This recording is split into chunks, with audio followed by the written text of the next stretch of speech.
Bonjour à tous et bienvenue sur ce nouveau webinaire, les Jeudis du CNEAP. Les Jeudis du CNEAP, c'est une série de webinaires que vous retrouvez tous les jeudis de 17h à 17h45 et qui vous propose d'échanger sur les thématiques cœur de métier de nos établissements. Pédagogie, management, communication, économie, dynamique, éducative, coopération internationale. Les sujets sont variés pour répondre au plus grand nombre d'entre vous. Pour ce nouveau webinaire sur le thème de l'enquête climat scolaire, témoignage d'un établissement. Pour rappel, l'enquête climat scolaire a été lancée le 15 janvier 2024 et concerne l'ensemble des élèves, étudiants, apprentis et des personnels des établissements. Après une présentation générale, nous vous proposons de partir d'un témoignage d'un chef d'établissement, Pierre Lebas, et de son adjointe, Maude Gaillard, de l'établissement de Naï-Audrex, dans le 64. Vous pourrez poser des questions dans le chat à droite de l'écran et nous prendrons un temps de questions-réponses à la fin de cette présentation. Si jamais nous n'avons pas le temps de répondre à toutes les questions, nous vous enverrons et nous vous répondrons après ce webinaire ou dans les semaines qui viennent. Bon webinaire à toutes et à tous. Bonjour Maude, bonjour Pierre. Bonjour. Après une présentation sur l'enquête climat scolaire, une présentation un peu générale, je vous laisserai témoigner sur ce que vous avez fait au sein de votre établissement, aussi bien sur la mise en place de l'enquête et enfin sur ce qu'ont fait des résultats d'une enquête. Donc, un petit rappel, l'enquête climat scolaire, vous avez dû recevoir tous à mail les dates pour remplir l'enquête se déroulent entre le 15 janvier et le 2 juin. Il concerne toute la communauté éducative, les apprenants, les élèves, les étudiants et bien sûr les apprentis et les personnels.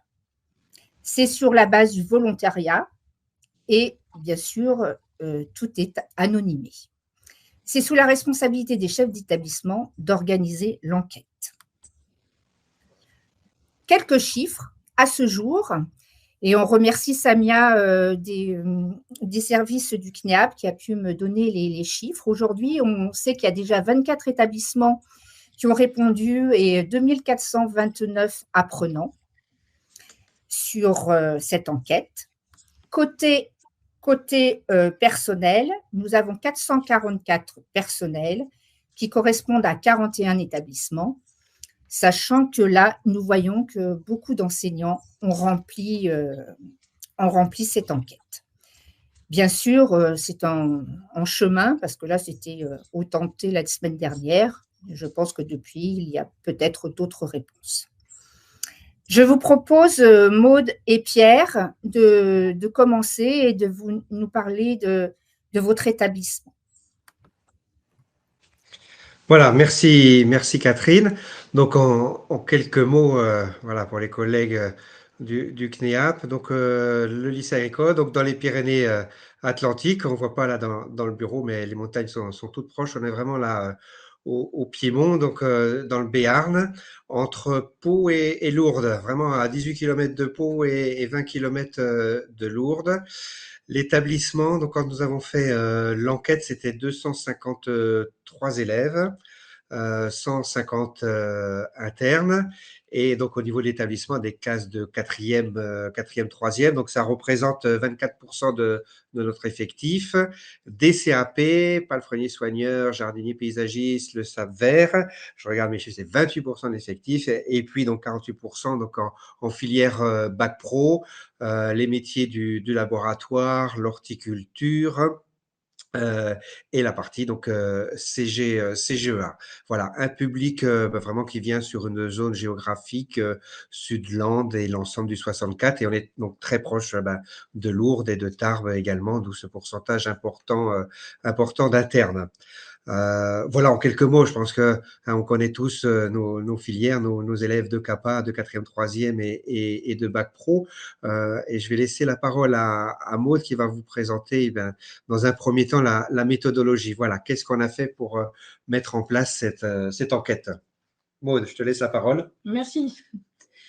Donc, nous, pour l'organisation de cette enquête, un peu comme cette année d'ailleurs, puisque nous allons reconduire, à peu près à cette période-ci, on a commencé d'abord par informer les familles par le biais d'un courrier que nous avions pour ambition d'organiser une enquête en explicitant bien les objectifs. Il s'agissait pour nous tous, et en considération des objectifs de cette enquête, d'évaluer le climat scolaire dans sa globalité au niveau de la pédagogie, au niveau des temps éducatifs, des temps extrascolaires et de ce qu'ils pouvaient vivre en amont de leur arrivée au sein d'établissements. Donc, on a fait ce courrier explicatif. Pierre vous le disait, 253 élèves au sein de nos murs à ce moment-là. Et donc, puisque c'est sur la base du volontariat, un petit coupon retour à m'adresser si toutefois certains s'opposaient ou n'avaient pas envie de participer. Donc, nous avons eu 2 refus. Voilà, il s'agit d'une fratrie en plus. Donc, une même famille n'était pas encline à participer à l'enquête. Donc, pendant ces temps-là, les jeunes ont fait autre chose. Et pour le reste, une adhésion de tous. Donc, ce qui m'a permis de ne pas faire d'exception. J'ai expliqué aux enfants des parents qui avaient refusé que je ne les excluais pas, mais que c'était une décision de leurs parents, mais qu'ils pouvaient, s'ils le souhaitaient, prendre connaissance de l'enquête sans y répondre. Ça a été leur souhait. Donc, j'ai présenté l'enquête. J'ai vraiment pris en charge l'organisation de l'enquête dans l'élaboration du courrier, la transmission aux familles, la réception des réponses, et ensuite dans l'organisation pour l'animation de l'enquête auprès des élèves. Donc, bien reprendre les objectifs, être conscient pour tous, et ça, c'était très important pour eux, que leurs réponses soient vraiment anonymées. Voilà, je leur ai montré en faisant avec eux une première fois, parce que la communication passe bien entre élèves. Madame Gaillard l'a fait, c'est vrai, c'est anonyme. Donc ça a bien fonctionné, montrer l'anonymat et passer ensemble 1 heure pour la réalisation de cette enquête qui s'est déroulée sur environ 3 semaines, puisque nous tous sommes sur les aléas, si je puis m'exprimer ainsi, des périodes en milieu socio-professionnel. Donc, en considération de cela, nous, ici, sur l'établissement, ont été nécessaires et seront encore nécessaires cette année, puisqu'on va reconduire, et vous verrez pourquoi dans quelques instants, cette enquête. Ces 3 semaines se sont bien passées. L'heure est vraiment nécessaire. Il ne faut pas l'évaluer à moins. C'est vrai que si nous, adultes, on se teste à la faire, on ira peut-être un peu plus vite. Mais de l'explicitation parfois, sans rentrer dans le détail de l'enquête. C'était assez rigolo quand il me posait des questions, il masquait l'écran. Voilà, pour l'organisation de l'enquête telle qu'elle a été faite avec un bon taux de participation. Donc ensuite, je crois qu'on a une autre slide à venir sur comment nous avons, lu cette enquête par la suite. Donc, resituer, Pierre vous a présenté les... Maud, je t'interromps. Alors, faites attention parce qu'il y a le son qui n'est pas toujours bon, mais je pense que c'est que vous bougez devant l'écran. Et cette lecture de l'enquête, est-ce que tu pourras aussi donner quelques petits anecdotes sur la compréhension de l'enquête, etc. Je pense que c'est avec ce slide-là. Voilà. Sur est-ce que les élèves ont tout compris, toutes les questions, etc. Tout à fait. Ouais, c'est pour ça que je disais l'heure est essentielle, car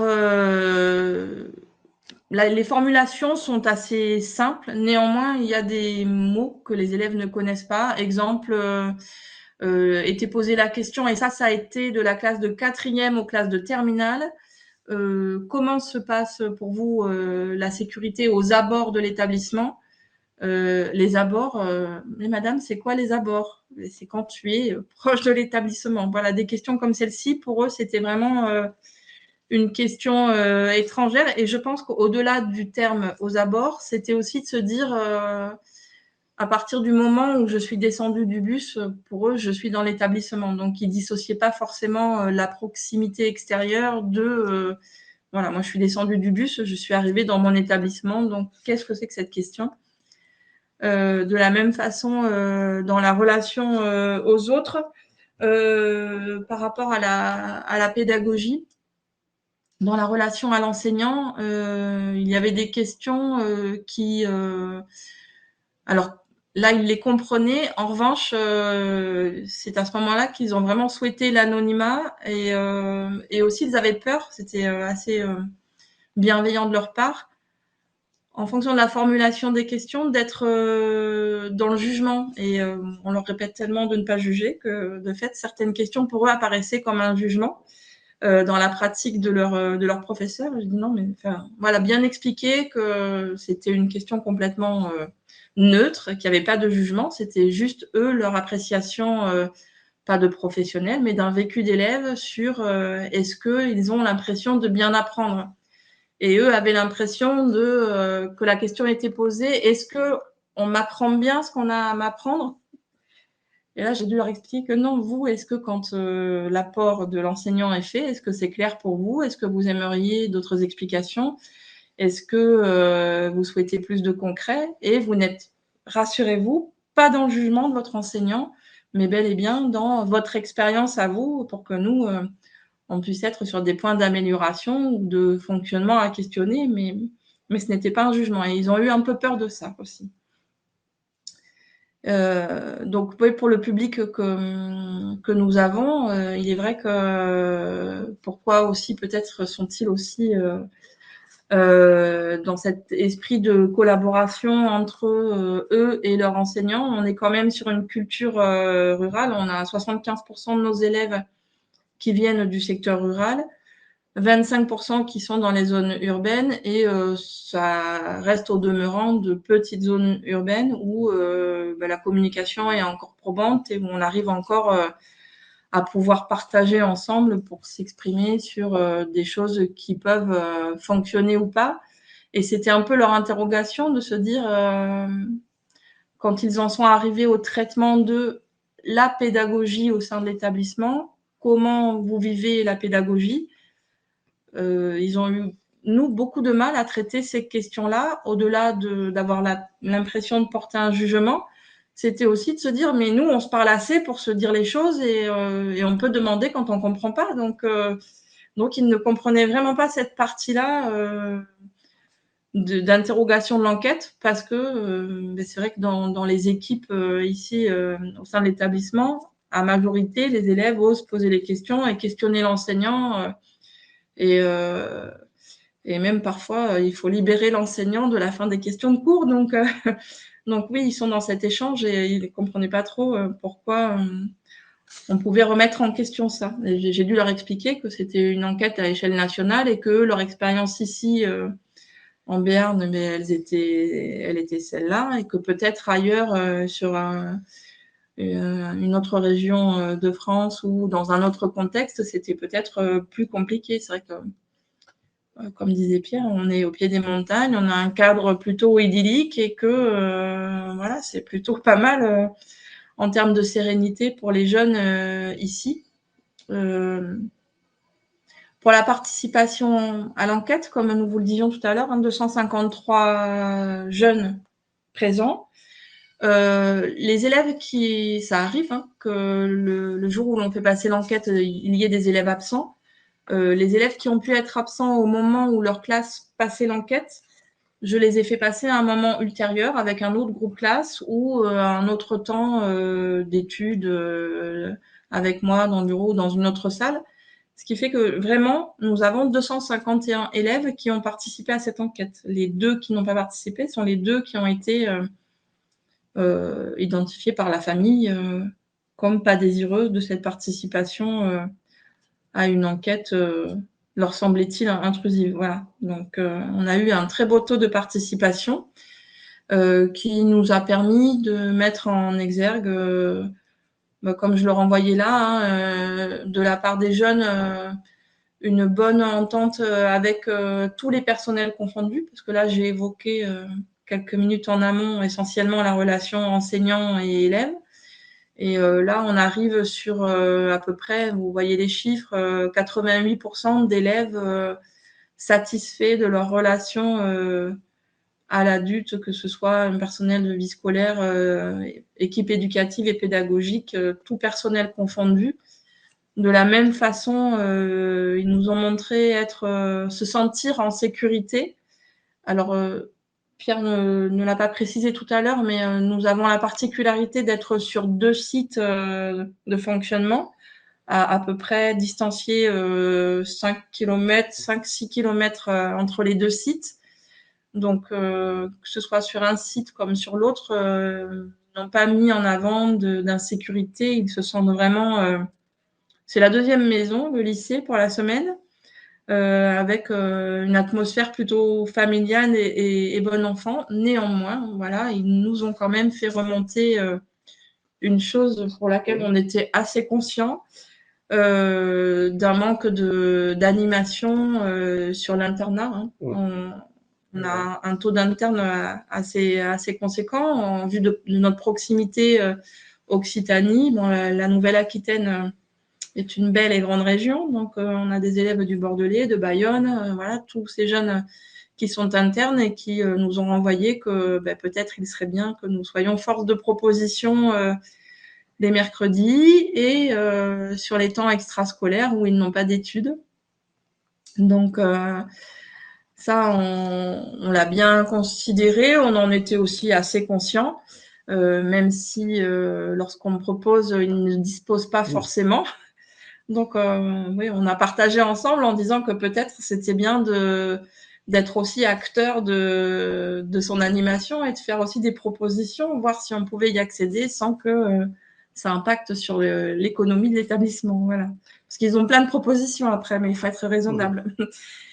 Et puis, le questionnaire aussi était intéressant parce qu'il a permis de pointer ou en tout cas d'étudier la vie associative au sein de l'établissement et de renvoyer que finalement, on sait être regardant sur la qualité de notre vie à l'internat, mais on est aussi conscient qu'on est peu investi dans cette vie-là et qu'on ne propose pas trop non plus, puisqu'on n'a que 32% d'élèves qui se sentaient impliqués dans la vie d'établissement. Donc, c'est pas beaucoup pour des jeunes qui se sentent bien et qui ont envie de choses. Voilà, donc c'était bien aussi qu'on puisse leur renvoyer que si on participe à sa propre vie et à son petit univers, on peut peut-être l'améliorer aussi tous ensemble. Ça, c'est vraiment la partie enquête élève. Et nous avions fait le choix l'année dernière de présenter l'enquête aussi à nos équipes. Et donc là, nous avons eu aussi une bonne participation, que nous évaluerions à peu près à 92%. Les 8% non participatifs relevant soit de refus de faire, mais donc ça c'était pour 2 personnes et on a eu aussi quelques problèmes techniques. Bon là pareil, on y a pallié en reconduisant l'enquête à un autre moment et avec mon assistance logistique, bien qu'elle ne soit pas extraordinaire, mais voilà, mes petites connaissances ont permis que les équipes puissent participer aussi.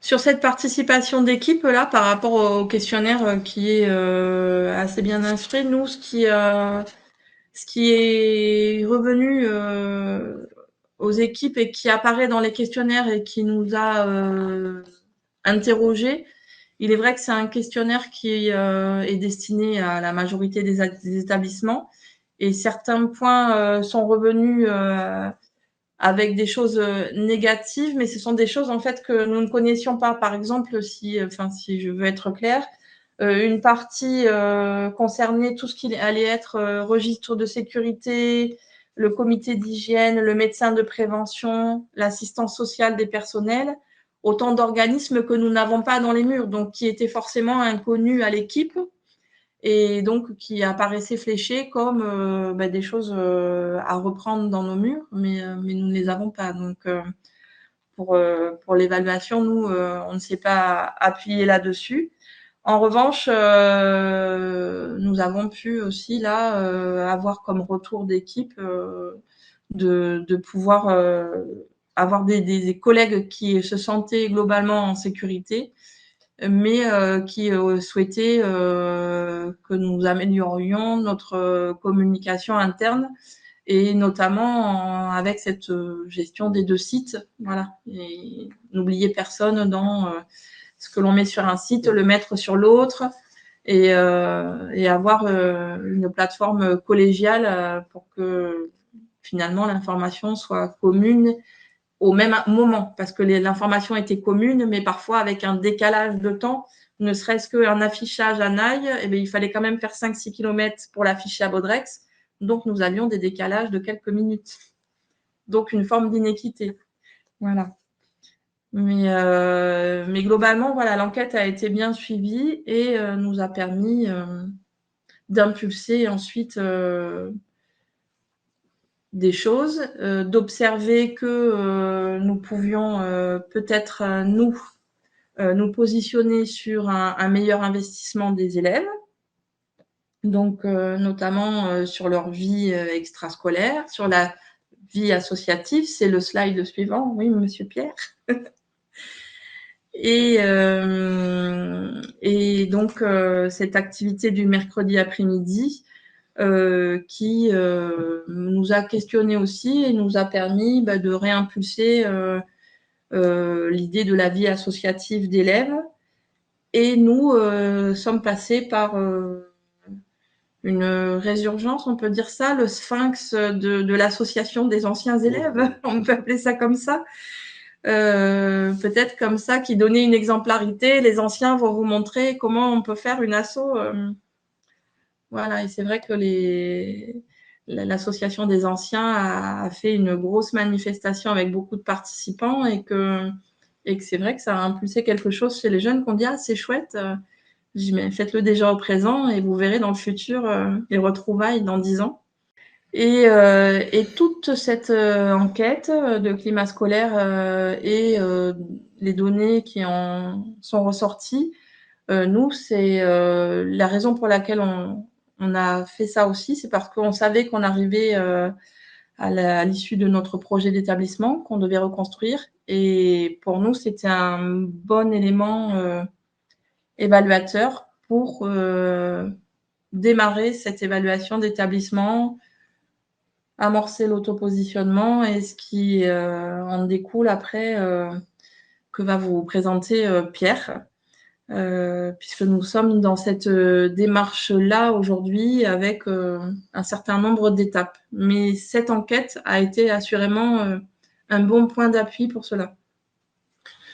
Voilà, donc bon, ça nous a pris du temps, hein, c'est clair. Nous, on a 13 classes, il y a des spécialités, 2 sites, donc Maud a vraiment pris du temps. Mais enfin voilà, quand on a eu le mail qui devait venir du CNEAP, on n'a vraiment pas hésité. On s'est dit, allez, on le fait.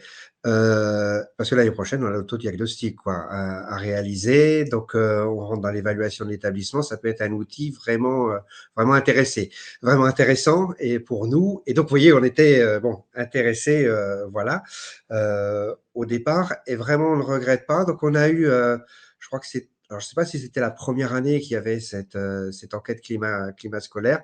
En tout cas, tous les services du CNEAP, enfin les services du CNEAP, on peut récupérer l'enquête sur des formats. C'est très très complet, c'est vraiment très très très très intéressant et c'est vraiment un outil.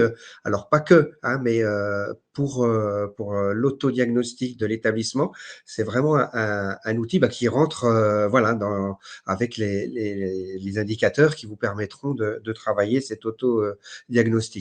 Mais c'est pas que. Cette année, on reconduit également cette enquête climat scolaire. Voilà, je pense que c'est vraiment un outil intéressant. Alors, on va pas le reconduire pour le personnel parce qu'au mois d'octobre, pardon, on n'avait pas encore les résultats. Ça a tardé un peu parce que c'était la première fois que le CNEAP récupérait la part du ministère. Donc, vous les aurez plus tôt cette année. Donc, on a fait on a fait également une enquête auprès des personnels. Donc, on va pas recommencer à nouveau auprès des personnels, mais voilà, on reconduit au niveau des élèves. Je pense que voilà, il y a des indicateurs, il y a des signes. En tant que chef d'établissement, il y a des points que je maîtrise pas trop. Le transport scolaire, par exemple, qu'est-ce qui se passe dans le transport scolaire? Il y a un lycée. Il y a un lycée public à Naïve, une grande plateforme avec beaucoup d'élèves. Il y a eu des soucis dans le passé. Voilà, ça peut être des indicateurs qui nous disent, bah, tiens, il y a peut-être un souci, voilà, qu'on ne voit pas forcément puisque l'établissement est la plateforme de transit est à 5 km, donc ça nous permet, on n'a pas forcément toutes les infos. Voilà, c'est vraiment source d'indicateurs. Comme le disait Maud, nous on s'est appuyé, on a vu voilà, des points faibles qui ressortaient, mais c'est fait pour ça, cette enquête, pour qu'on puisse s'améliorer, notamment, vous voyez, sur l'animation du mercredi après-midi. On a renforcé, nous, les équipes. Maintenant, il faut que voilà, on continue à travailler sur ces points. Deux, trois points de vigilance que j'ai notés, mais que Maud a pu vous indiquer également. C'est vrai que nous, dans le personnel, on a encore une petite équipe qui peut avoir des fragilités dans la manipulation de l'outil informatique. Bref, ils savent pas faire. Donc, ne pas les oublier. Je pense que c'est vraiment important.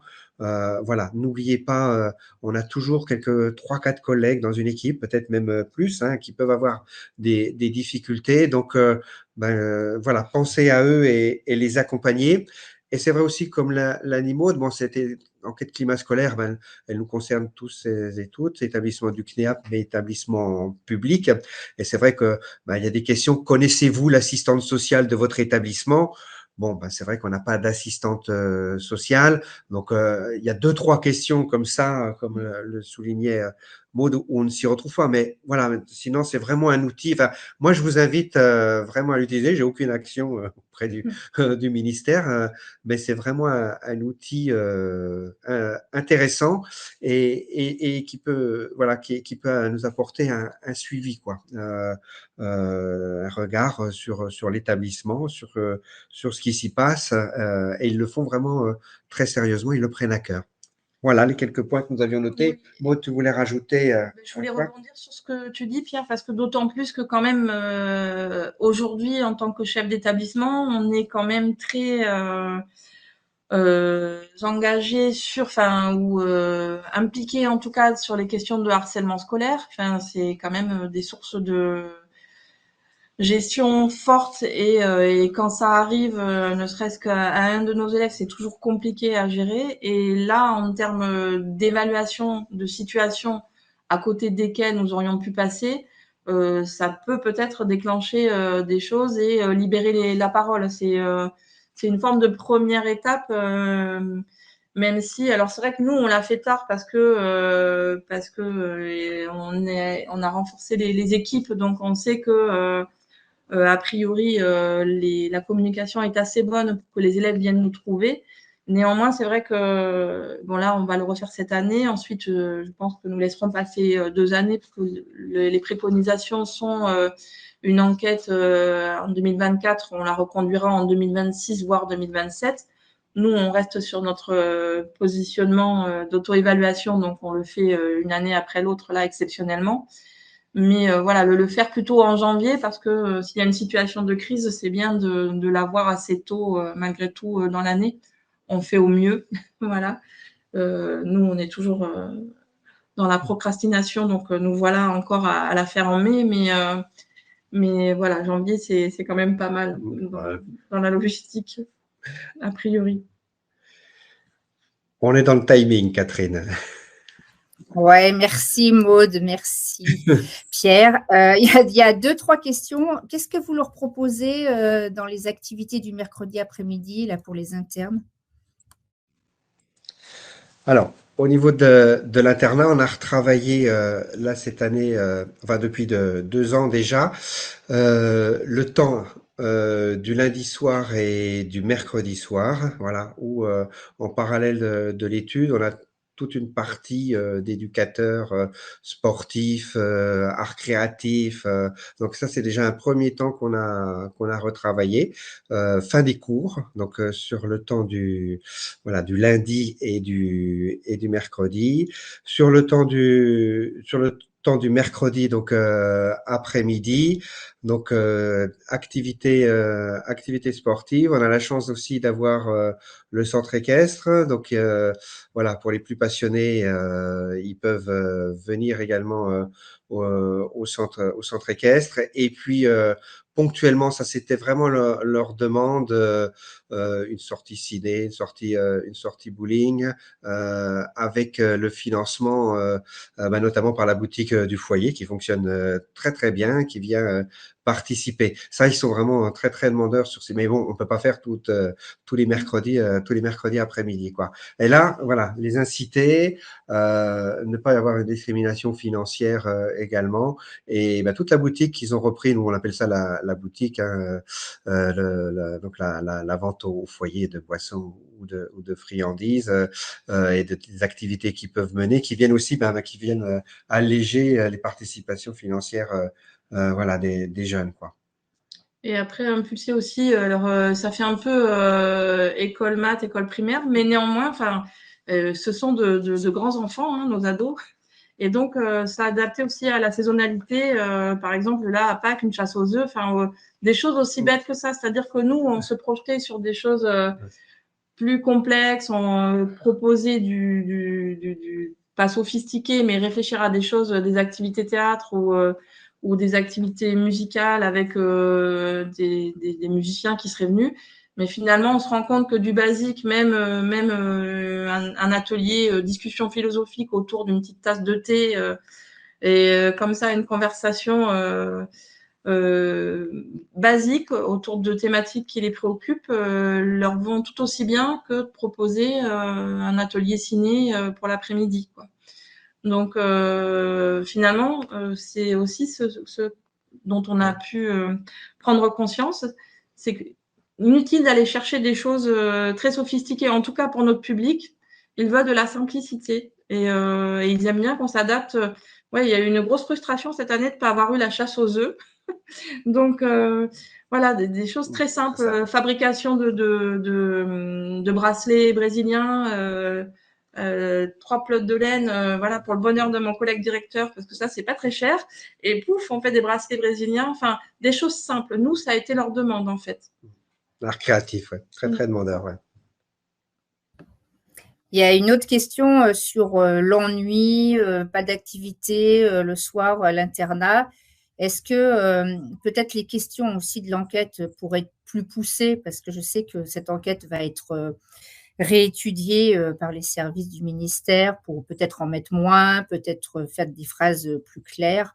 Est-ce que c'est vraiment, parce que vous dites d'un côté, ils s'investissent pas toujours et en même temps, ils s'ennuient. Est-ce que c'est vraiment ce que vous en avez trouvé à la fin de votre enquête? Voilà.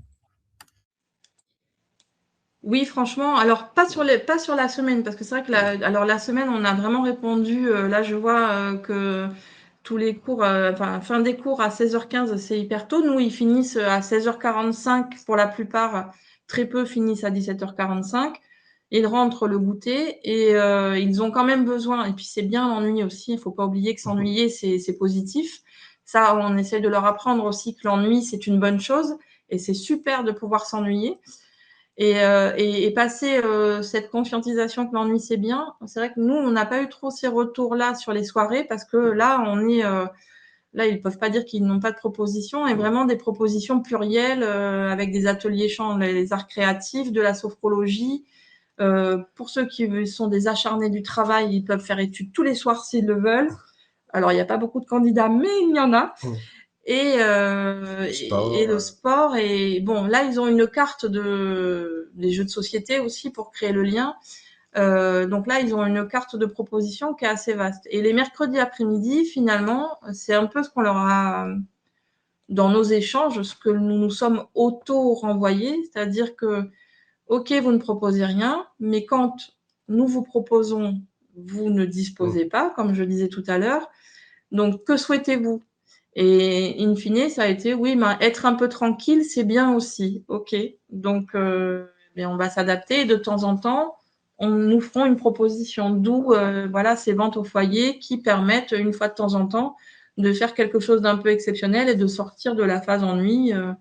Voilà, c'est bien aussi d'en sortir, mais ne pas être sur du consumérisme et se dire que parfois, c'est bien de faire avec du simple et d'accepter de s'ennuyer aussi et de prendre le temps de poser les portables aussi pour se rencontrer. C'est pas mal. Pas mal. Et puis, une autre question aussi sur est-ce que ça vous a permis de relire ou de retravailler votre projet d'établissement, cette enquête, ou est-ce que ça vous donne des pistes?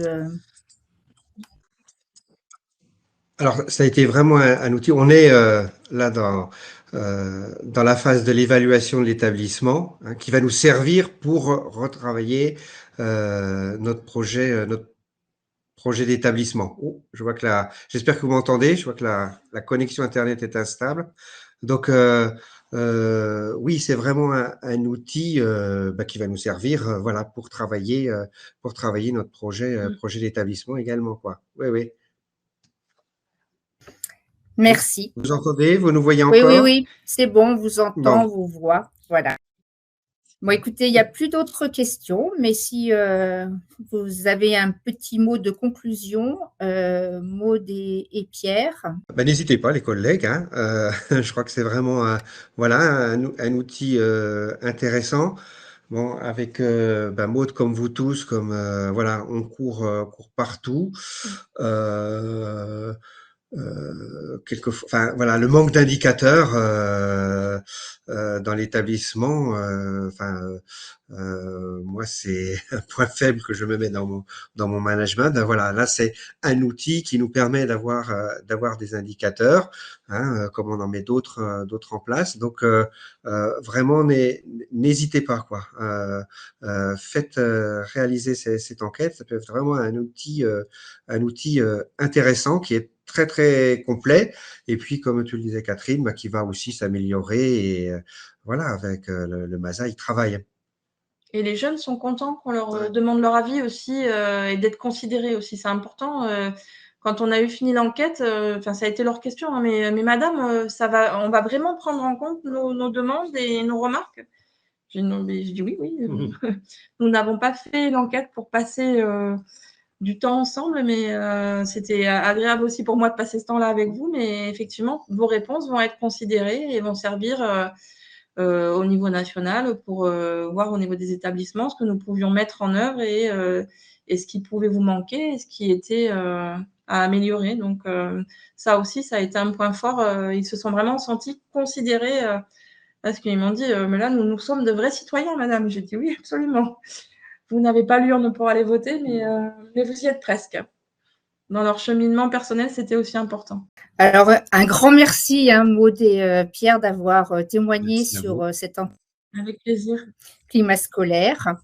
Et écoutez, on va terminer ce webinaire. Les prochains webinaires sont planifiés un petit peu après les vacances et puis entre les ponts. Donc, le prochain aura lieu le 2 mai. Le titre sera « Le métier d'enseignant en pleine évolution ». Voilà, nous espérons que vous avez trouvé ce webinaire intéressant, que vous pourrez le revoir en replay si vous voulez communiquer. On vous enverra le PowerPoint. Et encore un grand merci, Maud et Pierre, pour votre témoignage. On aurait aimé être avec vous aujourd'hui dans les Pyrénées. À bientôt. Vous êtes bien. Une belle journée. Merci beaucoup. Merci. Merci, au revoir.